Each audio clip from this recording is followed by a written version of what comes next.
American educational culture values students' voices. As educators, we are interested in what our students have to say. To encourage our students to add their voice to our scholarly conversations, many teachers in American classrooms will assign a grade based on participation.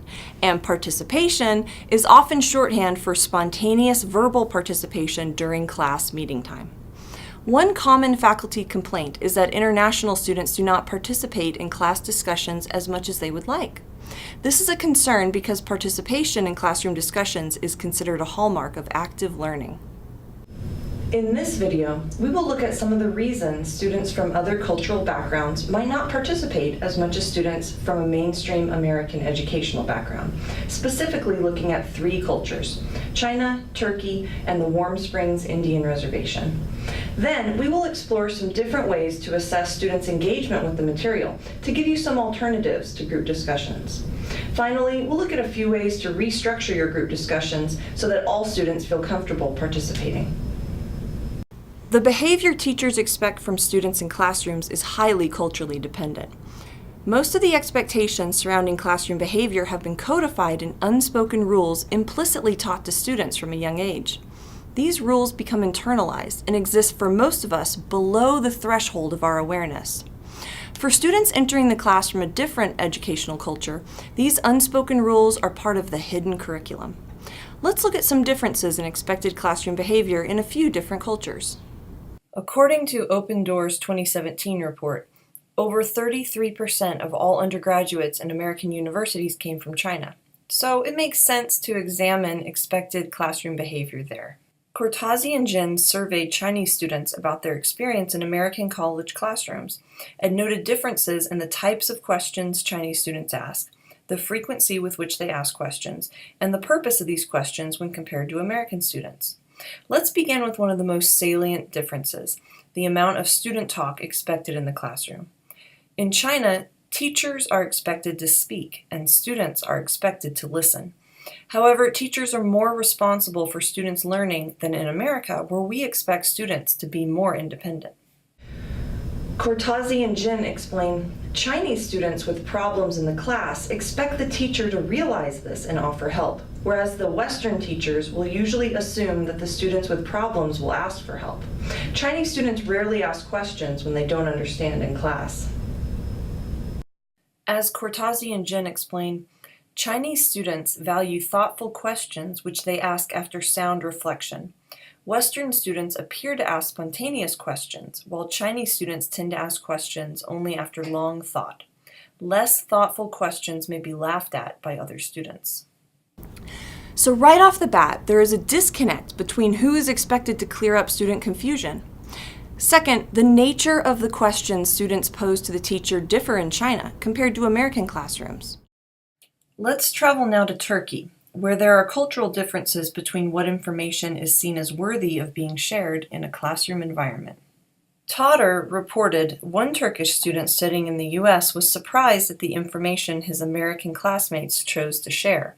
He said, American students see class participation somewhat different, something like describing their own experiences. I mean, without worrying about whether it is meaningful or not. The Turkish students chose their classroom remarks very carefully, considering the meaningfulness of the remarks to the other students. The Americans volunteered remarks meaningful to them, but perhaps not useful to the other students. Again, the difference is in the unspoken rules around what is valuable in education. Similar to Chinese educational culture, Todder explains that in Turkey, the student is expected to listen, respond only when asked a question, and not ask questions, an act that might be perceived as a threat to the teacher's authority. Therefore, Turkish students, like many students not raised in the American educational culture, might not feel comfortable volunteering to speak in class. The increase in the number of international students on American college campuses has focused faculty's attention on these students, but within America, there are also different cultures of learning. Let's examine the socio-cultural rules related to classroom talk on the Warm Spring Indian Reservation in Oregon. The rules about gaining the floor and length of pausing differ between the Anglo and Indian cultures. When children socialize into the Indian discourse community enter public school, they enter a place where the teacher rewards children who follow Anglo discourse rules. Phillips found that the Anglo teachers expected students to maintain eye contact for long periods of time and provide back-channeling cues, like nodding or saying, "uh-huh." These unspoken rules of listening were not shared by the Warm Springs Indian culture. The Indian children did not know these unspoken rules, and so they didn't behave in ways the Anglo teacher expected. Phillips writes that the Indian students do not behave in ways that indicate to the teacher that they wish to speak, and do not as often use interruption and speaking when another has been addressed as devices for getting the floor. Phillips also notes that the children are used to being allowed much longer pauses to formulate their thoughts before speaking. The Anglo teacher, being faced with a seemingly silent Indian student, would call on another, while the Indian student was still preparing to speak. To recap, when students from educational cultures like China, Turkey, and the Warm Springs Reservation are silent in the American classroom, the teacher can misinterpret their silence. Giles et al. State that silence tends to be interpreted variously as lack of interest and unwillingness to communicate, a sign of hostility, rejection, or interpersonal incompatibility, anxiety or shyness, or a lack of verbal skills. So when your students don't speak up during class discussions, they could be trying to be respectful in the way that they know best, but their good intentions become lost in translation. As we've seen, group discussion does not come easily to students from different educational cultures. The question at hand is, how can we make our pedagogies more inclusive so students from other educational cultures can actively participate? First, let's consider what we are trying to assess through group discussion. It is one way to informally assess if students know the material and gauge what they think of the material. A particularly engaging class discussion can challenge students' preconceptions and stimulate critical thinking. But you may be able to observe students engaging with the course material in other ways. I agree that students learn more when they are active, but active learning can take many forms. Let's look at two alternatives to class discussion: legitimate peripheral participation in a community of practice and threaded online discussions. The reason experts like professors are recruited to teach college students is to guide the students to join a community of practice. Historically, group discussions were not how novices were trained. In the apprenticeship model of learning, teachers allow students legitimate peripheral participation in low-risk tasks. Think about apprentice blacksmiths keeping the fire going while the master blacksmith hammers at the iron, or medical students attending surgeons in the operating room. In this pedagogical model, experts socialize novices into communities of practice. As Lave and Wenger stated, peripherality suggests that there are multiple, varied, more or less engaged, and inclusive ways of being located in the fields of participation defined by a community. For example, when I was a grad student in sociolinguistics, my professor had us go out into the community and actually gather data, which was included in an article she published. I legitimately, if peripherally, participated in the sociolinguistics community. How do you really engage in your community of practice? Do you publish articles, present at conferences, respond on a professional listserv? How can students in your classes engage in authentic tasks peripherally? What participation can they have in your community? Creating low-risk, authentic tasks for your students could better socialize them into your field than in-class discussions. The second alternative to group discussion that I wanted to share with you is a threaded online discussion. Students may be more willing to share their ideas and engage in lively discussion online rather than in person.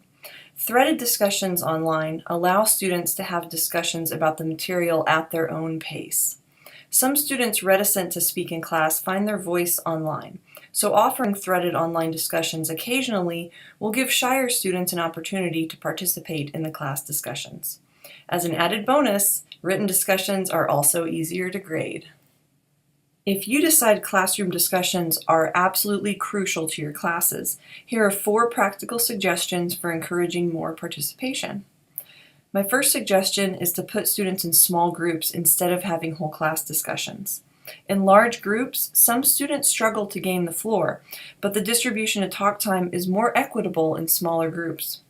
You can walk around and listen to all the different discussions going on. My second suggestion is Think, Pair, Share. Think, Pair, Share is a flexible and dynamic in-class activity specifically developed to elicit thoughtful student comments in a discussion. First, tell students that they will have 1 minute, or however much time you wish to allot, to think about a question which you should write on the board. After that 1 minute is up, ask them to discuss their thoughts for 2 minutes, or however long, with a partner. Finally, ask each pair to share their thoughts with the class. There are endless variations of Think, Pair, Share, but they all allow students some quiet reflection to think and pairing to practice voicing their thoughts before sharing with the class. I find that the quality of all student comments improves after Think, Pair, Share. One of the reasons that Think, Pair, Share works so well is because it builds into the lesson plan some prep time for students. The thinking part gives them a full minute to simply think and reflect on the question. So my third suggestion to you is to increase the amount of preparation time students have before the group discussion. You can do this by creating assignments that scaffold up to the group discussion. For example, let's say you assign a reading for homework and you want the class to discuss the reading. You could ask the students to write a few sentences about the reading and then invite students to read what they wrote in class. You could also distribute some discussion questions along with the reading so students can prepare beforehand. Then in class, be sure to give students plenty of prep time. Let them prepare to answer the questions, either by giving them the questions before class or allowing them plenty of time before calling on students. Also, increase your wait time, the time you wait for students to be answered. My fourth suggestion doesn't actually require you to restructure your group discussions, but simply assign a post-discussion task.